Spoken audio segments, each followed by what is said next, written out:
સુરતના ડિંડોલી વિસ્તારમાં રોકડ અને મોબાઈલની લૂંટ કરનાર બે ઇસમોને ડિંડોલી પોલીસે ગણતરીના કલાકોમાં ઝડપી પાડી કાયદેસરની કાર્યવાહી હાથ ધરી છે.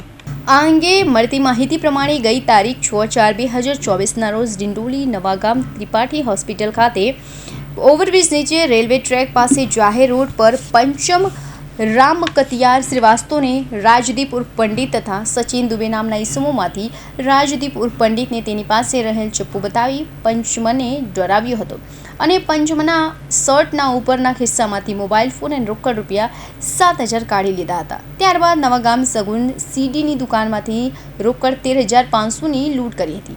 આરોપીઓએ 23,500ની લૂંટ કરી ફરાર થઈ ગયા હતા. આ અંગે પોલીસ ફરિયાદ નોંધાતા ડિંડોલી પોલીસ તત્કાલિક કાર્યવાહી હાથ ધરી હતી.